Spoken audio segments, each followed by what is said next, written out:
हमारी dear student, आज की क्लास में हम लोग सॉल्व करेंगे आईईआरटी एंट्रेंस एग्जाम 2017 में पूछे गए केमिस्ट्री के क्वेश्चंस को। इसके पहले ऑलरेडी मैंने डियर स्टूडेंट मैथ एवं फिजिक्स के क्वेश्चन को बिल्कुल शानदार तरीके से सॉल्व करवा दिया है। यदि वो वीडियो आपने अभी तक नहीं देखा है तो जरूर देखिएगा, डिस्क्रिप्शन में उसका लिंक मिल जाएगा। डियर स्टूडेंट, जितने भी क्वेश्चन का मैं आपको सॉल्यूशन कराने वाला हूँ, टोटल क्वेश्चन का सॉल्यूशन बिल्कुल कॉन्सेप्ट के साथ आपको बताने वाला हूँ, जिससे आपको प्रत्येक क्वेश्चन के कॉन्सेप्ट अच्छी तरीके से समझ में आ सके।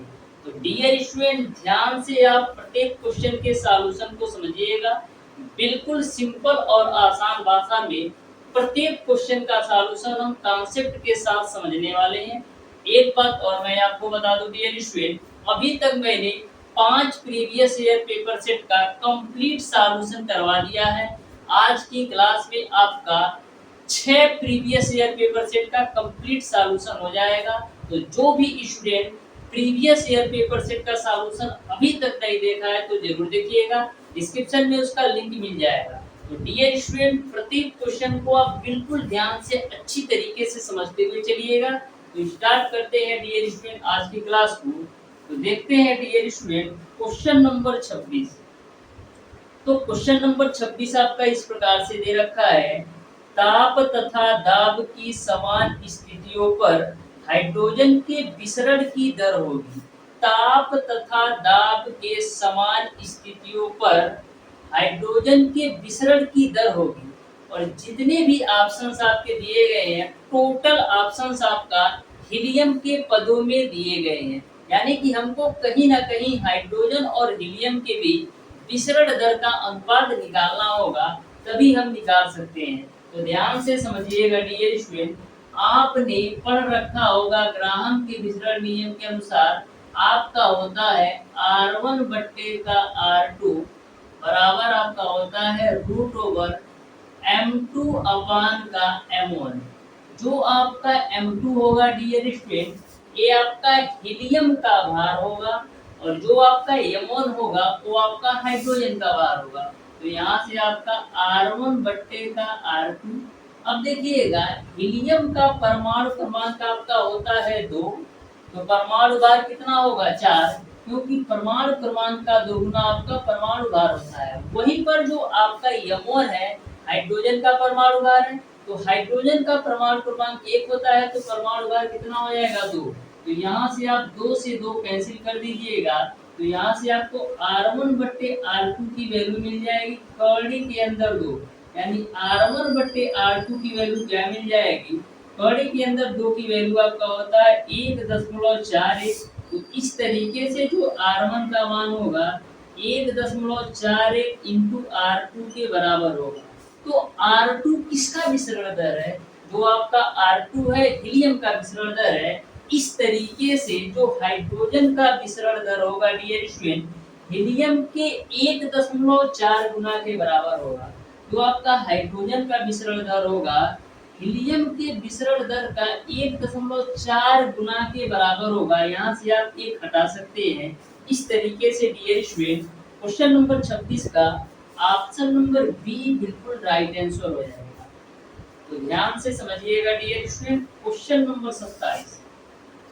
प्रत्येक क्वेश्चन को आप बिल्कुल कॉन्सेप्ट के साथ आप समझते जाइए, कहीं से भी आपको किसी भी प्रकार का कंफ्यूजन नहीं होने वाला है। तो क्वेश्चन नंबर 27 आपका डियर स्टूडेंट, एल्डिहाइड के क्रियात्मक समूह का सूत्र है। तो एल्डिहाइड का क्रियात्मक समूह क्या होता है, एल्डिहाइड का जो क्रियात्मक समूह होता है डियर स्टूडेंट, वो आपका होता है CHO। इसका संरचना सूत्र कैसे बनाते हैं, इसका संरचना सूत्र डियर स्टूडेंट इस तरीके से बनाते हैं। यहाँ पर आपका डबल बॉन्ड के साथ वो होता है, इस तरीके से आपका होता है। तो इस तरीके से जो एल्डिहाइड का क्रियात्मक समूह होता है CHO होता है, और CHO का आप संरचना सूत्र बनाएंगे तो इस तरीके से बनेगा। तो इस तरीके से डियर स्टूडेंट क्वेश्चन नंबर 27 का ऑप्शन नंबर सी बिल्कुल राइट आंसर हो जाएगा। ऑप्शन नंबर सी बिल्कुल राइट आंसर होगा। अब देखिएगा डियर स्टूडेंट क्वेश्चन नंबर 28। प्रत्येक क्वेश्चन के सॉल्यूशन को आप ध्यान से समझते जाइएगा, किसी भी क्वेश्चन को मिस नहीं करना है। अब देखिएगा डियर स्टूडेंट क्वेश्चन नंबर 28 बोला है एक एएमयू या यू का सही मान है। तो एक एएमयू या यू का जो सही मान होता है डियर स्टूडेंट वो आपका होता है 1.66 गुणे 10 पे पावर -24। ये आपका एक एएमयू या एक यू का मान होता है 1.66 गुणे 10 पे पावर -24 ग्राम के बराबर। इस तरीके से डियर स्टूडेंट क्वेश्चन नंबर 28 का ऑप्शन नंबर ए सही हो जाएगा। तो ध्यान में रखिएगा एक एएमयू या एक यू बराबर आपका 1.66 गुणे 10 की पावर माइनस का 24 ग्राम होता है। देखिएगा डियर स्टूडेंट क्वेश्चन नंबर 29 बोला है चार्ल्स नियम के लिए सही संबंध है। तो चार्ल्स नियम के लिए सही संबंध आप तभी बता सकते हो जब आपको चार्ल्स के नियम के बारे में जानकारी हो। तो डियर स्टूडेंट चार्ल्स के नियम के अनुसार स्थिर दाब पर जो आपका आयतन होता है वो ताप के अनुपाती होता है। चार्ल्स के नियम के अनुसार डियर स्टूडेंट स्थिर दाब पर यानी कि जो आपका दाब होता है वो आपका कांस्टेंट होता है। तो स्थिर दाब पर जो आपका आयतन होता है ताप के अनुपाती होता है। यानी कि क्वेश्चन नंबर 29 का ऑप्शन नंबर ए सही हो जाएगा। ऑप्शन नंबर ए बिल्कुल राइट आंसर हो जाएगा। अब देखिएगा डियर स्टूडेंट क्वेश्चन नंबर 31। तो ध्यान से आप प्रत्येक क्वेश्चन के सॉल्यूशन को समझते जाइए। बोला है ताप को स्थिर रखते हुए यदि किसी आदर्श गैस का प्रारंभिक दाब एवं आयतन क्रमशः 1 एटीएम तथा 1 लीटर है, इस गैस का दाब 2 एटीएम करने पर आयतन कितना हो जाएगा ये आपको बताना है। तो ध्यान से समझिएगा क्वेश्चन नंबर 31 को। बिल्कुल सिंपल और आसान सा ये भी क्वेश्चन है। क्वेश्चन को आप ध्यान से समझिए। बोला है ताप को स्थिर रखते हुए यदि किसी आदर्श गैस का प्रारंभिक दाब एवं आयतन क्रमशः 1 एटीएम और 1 लीटर है, यानी कि प्रारंभिक दाब और आयतन यानी कि जो P1 की वैल्यू है वो आपका है 1 एटीएम, ठीक है। और जो V1 की वैल्यू दे रखा है इन्होंने V1 की वैल्यू दे रखा है 1 लीटर। इन्होंने यह बोला है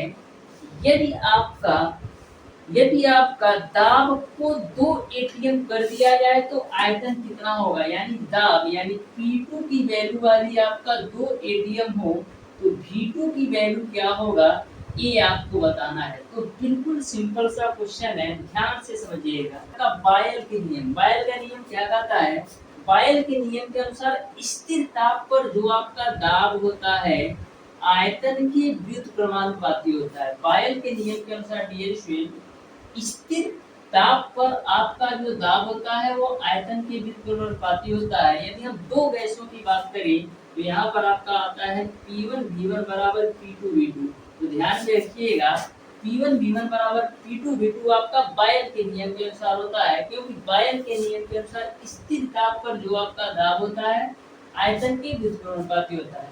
और P1 की वैल्यू 1 है, V1 की वैल्यू 1 है, P2 की वैल्यू 2 है और V2 की वैल्यू आपको निकालना है। तो यहाँ से आप V2 की वैल्यू निकालोगे तो आपको मिलेगा 1/2 जो कि आपका 0.5 लीटर के बराबर होगा। इस तरीके से डियर स्टूडेंट क्वेश्चन नंबर 31 का ऑप्शन नंबर ए सही हो जाएगा। ऑप्शन नंबर ए बिल्कुल राइट आंसर हो जाएगा।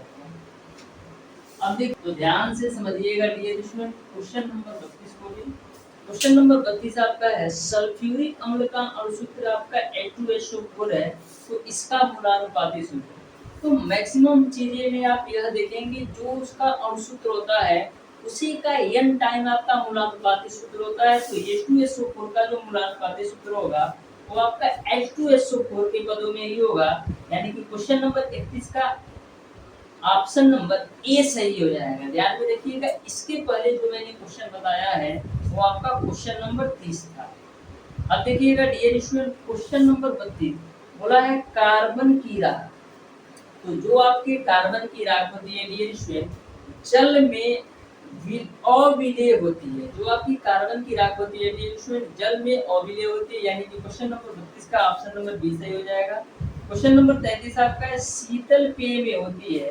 तो जो आपका शीतल पेय होता है यानी कि जो आपका शीतल जल होता है उसमें उसमें आपका CO2 गैस पाया जाता है। इस तरीके से शीतल पेय में CO2 गैस पाया जाता है, यानी कि क्वेश्चन नंबर 33 का ऑप्शन नंबर ए सही हो जाएगा।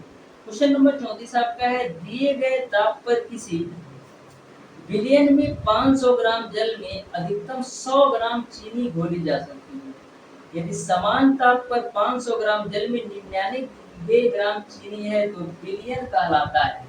तो बिल्कुल आप ध्यान से समझिएगा, यदि आप आवश्यकता से ज्यादा किसी भी चीज को किसी में डाल देते हो तो उसको हम बोलते हैं भोजपुरी भाषा में अपच कह, यानी कि हम आवश्यकता से ज्यादा खा लेते हैं तो यानी कि अपच हो जाता है। तो उसी प्रकार से जो केमिस्ट्री की भाषा में यदि आप किसी भी घोल में आवश्यकता से ज्यादा किसी भी चीज को डाल देते हो तो वहां पर आपका असंतृप्त विलयन बनेगा, यानी कि कोई भी आप सॉल्यूशन तैयार कर रहे हो, यदि आपको 100 ग्राम यदि आपको 1 लीटर पानी में 100 ग्राम चीनी डालना है, 1 लीटर पानी में नॉर्मल आपका 100 ग्राम चीनी डाला जाता है।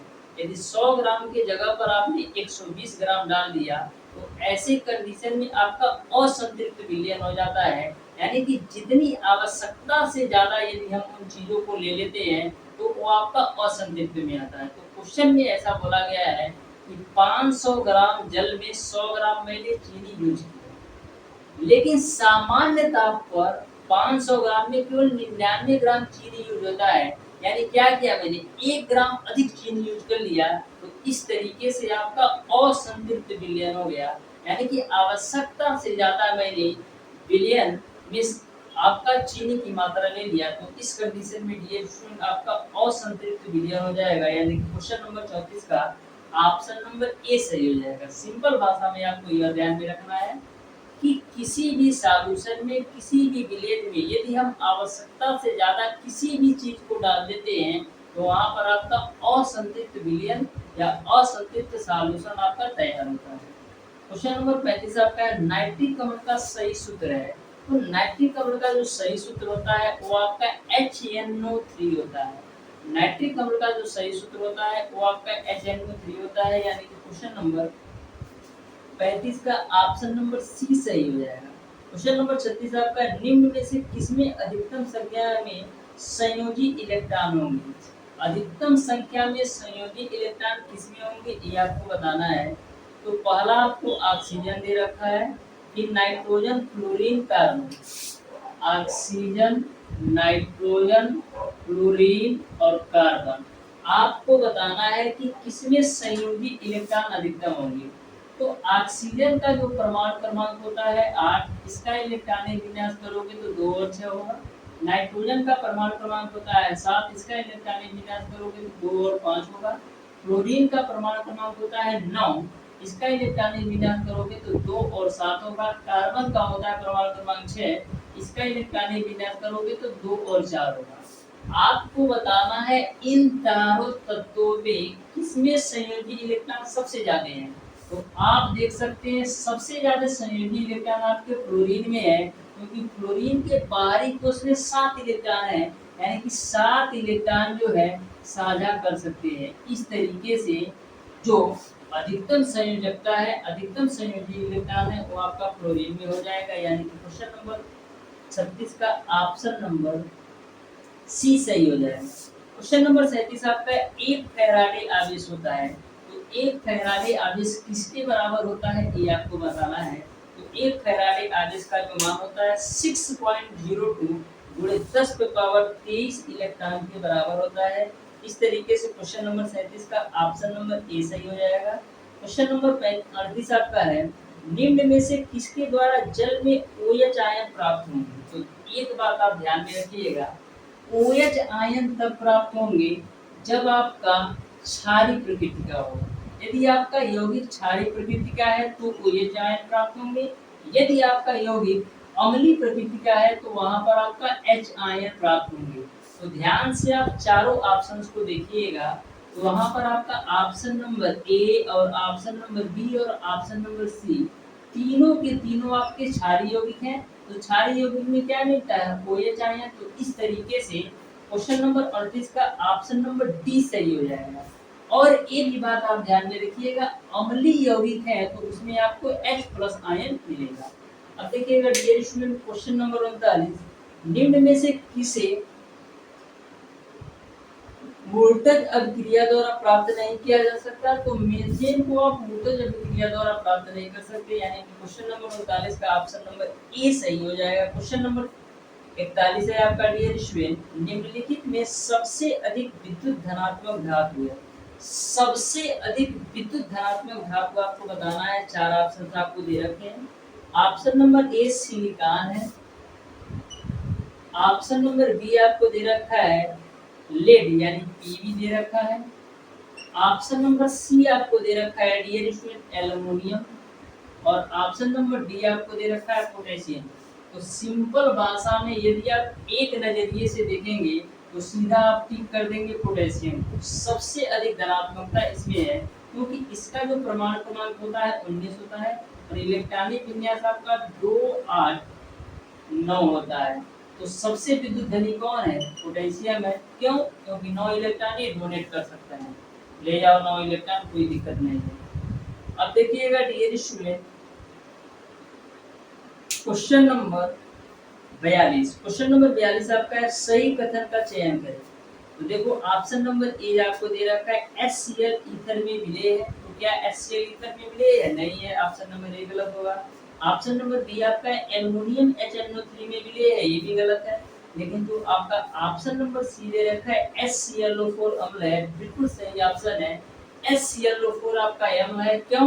क्योंकि अम्ल में आपका H प्लस आयन होते हैं। तो आप देख सकते हैं HClO4 में आपका H प्लस आयन मिल रहा है, यानी क्वेश्चन नंबर 42 का ऑप्शन नंबर सी सही हो जाएगा। क्वेश्चन नंबर 43 आपका निम्नलिखित में से कौन साबुन का अवयव नहीं है? साबुन का अवयव नहीं है। तो ऑप्शन नंबर ए आपको दे रखा है कार्बन। कार्बन भी पाया जाता है साबुन में, उसके बाद से सोडियम भी पाया जाता है और उसके बाद से ऑक्सीजन भी पाया जाता है। तो एक है आपका क्लोरीन। क्लोरीन साबुन में नहीं पाया जाता है। इस तरीके से क्वेश्चन नंबर 43 का ऑप्शन नंबर सी सही हो जाएगा। जो आपका साबुन होता है सोडियम तथा मैग्नीशियम की पाई कार्बोनेट या कार्बोनेट का मिश्रण होता है। तो ऐसे कंडीशन में आपका ऑक्सीजन, कार्बन और उसके बाद से सोडियम तो पाया जाता है, लेकिन क्लोरीन नहीं पाया जाता। क्लोरीन कहाँ पाया जाता है? विरंजक चूर्ण में। देखिएगा डियर स्टूडेंट, क्वेश्चन नंबर 44, ऊन एवं सिल्क रेशम में अंतर हम कर सकते हैं। ऊन और रेशम में अंतर कैसे करोगे? जब आप ऊन को जलाओगे तो पूरी तरह से जल करके राख हो जाएगा, लेकिन जब आप रेशम को जलाओगे तो वह सिकुड़ता जाएगा। तो इस तरीके से हम जला करके ऊन और रेशम में डिफरेंशिएट कर सकते हैं। ऊन को जलाएंगे तो पूरी तरह से जल जाएगा, रेशम को जलाएंगे तो सिकुड़ता जाएगा। क्वेश्चन नंबर 45 आपका है आयन विनिमय विधि के अनुसार शोधित जल में होते हैं। तो शोधित जल में क्या होते हैं? इसमें आप देख सकते हैं तीनों ऑप्शन आपका कोई मैच नहीं कर रहा है, यानी ऑप्शन नंबर डी सही होगा। क्वेश्चन नंबर आपका 46 आपका सर्वाधिक तुल्यांकी भार होता है। तो तुल्यांकी भार कैसे निकालते हो? किसी भी यौगिक का तुल्यांकी भार निकालने के लिए परमाणु भार बटे संयोजकता, यानी कि यदि आप परमाणु भार में संयोजकता से भाग दे दोगे तो आपको तुल्यांकी भार पता चल जाएगा। तो आप चारों ऑप्शंस को अच्छी तरीके से चेक करना और बताना किसका तुल्यांकी भार सबसे अधिक है। तो क्वेश्चन नंबर 45 में आपको देता हूँ, सॉरी क्वेश्चन नंबर 46 में आपको देता हूँ, इसको आप सॉल्व करके बताइएगा। क्वेश्चन नंबर 47 देखो, कार्बन की सजाती श्रेणी के लिए सही कथन है। कार्बन की सजाती श्रेणी के लिए सही कथन क्या है ये आपको बताना है, ध्यान से समझना। कार्बन की जो सजाती श्रेणी होती है वो आपका इस तरीके से होती है CH3, CH2 और CH3। ये आपका कार्बन की सजाती श्रेणी है। उसी प्रकार से आपका हो गया CH3, फिर CH2, फिर आपका CH2, फिर आपका CH3। ये आपके कार्बन के सजाती श्रेणी में आ गए हैं, ठीक है। अब हम बात करते हैं कि कार्बन की सजाती श्रेणी में सही कथन क्या है। तो कार्बन की सजाती श्रेणी में किसका अंतर होता है? कार्बन की सजाती श्रेणी में CH2 का अंतर होता है, क्योंकि आपका CH3, CH2, CH2, CH2 और CH3 यानी कि दो यौगिकों के बीच आप देख रहे हैं CH2 का अंतर है।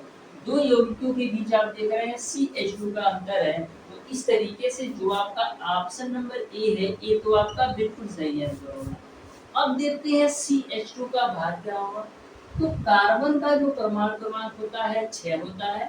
यदि परमाणु क्रमांक 6 है तो परमाणु भार कितना होगा 12 कार्बन का, और 2 भाग हाइड्रोजन है तो हाइड्रोजन का परमाणु भार 2 ले लो, तो 12 2 14, यानी कि CH2 का तो अंतर होगा, यानी ऑप्शन नंबर ए तो बिल्कुल सही है, लेकिन ऑप्शन नंबर बी भी बिल्कुल सही है, 14 ग्राम का डिफरेंशिएट होता है।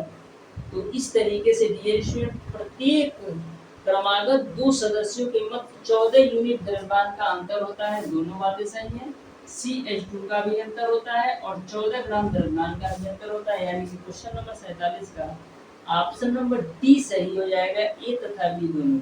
क्वेश्चन नंबर 48 आपका है 0.2 Na2CO3 की मोलरता क्या है।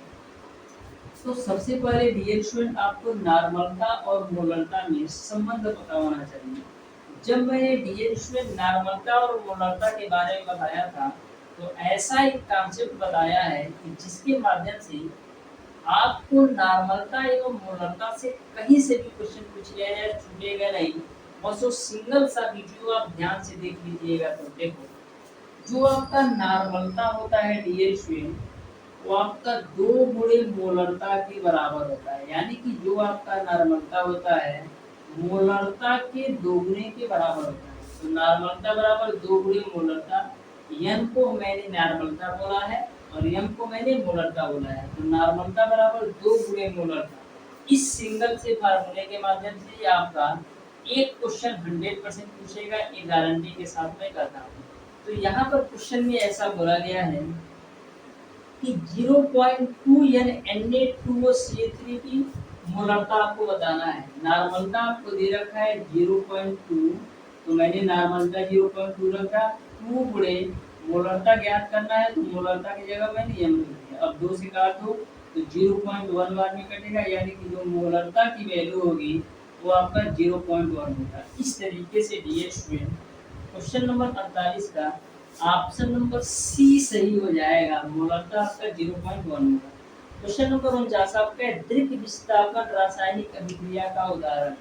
तो द्विक विस्थापन रासायनिक अभिक्रिया का उदाहरण का मतलब ये है कि इसमें आपका दो तत्वों का आपस में विस्थापन हो रहा होगा। जैसे कि आपका ऑप्शन नंबर बी दे रखा है 2NaOH, ऑप्शन नंबर बी दे रखा है 2NaOH प्लस का दे रखा है आपको H2SO4, H2SO4। तो यहाँ पर आप देखिएगा इसमें 2 यौगिकों का विस्थापन हो रहा है। जब आप 2 यौगिकों का विस्थापन हो तो वहाँ पर आपका द्विक विस्थापन होता है। जैसे ये आपका Na जो है वो आपका SO4 के साथ आता है, यानी कि Na जो है SO4 को लेकर के अलग हो जाता है, तो आपको मिल जाता है Na2SO4। और जो आपका OH है ये आपका H2 के साथ चला आता है, जो आपका OH है ये आपका H2 के साथ चला जाता है, तो इस तरीके से आपका 2H2O मिल जाता है। यानी कि यहाँ पर इस समीकरण में, इस रासायनिक समीकरण में आपका 2 विस्थापन हो रहा है, एक आपका Na का SO4 के साथ और दूसरा आपका OH का हाइड्रोजन के साथ, जो कि आपका 2H2O बन रहा है। तो इस तरीके से ऐसा समीकरण कभी भी बने तो यहाँ पर आपका द्विक विस्थापन होता है, यानी कि क्वेश्चन नंबर 49 का ऑप्शन नंबर बी सही हो जाएगा। क्वेश्चन नंबर 50 को भी सॉल्व कर लेना, ऑक्सीकरण संख्या निकालना है।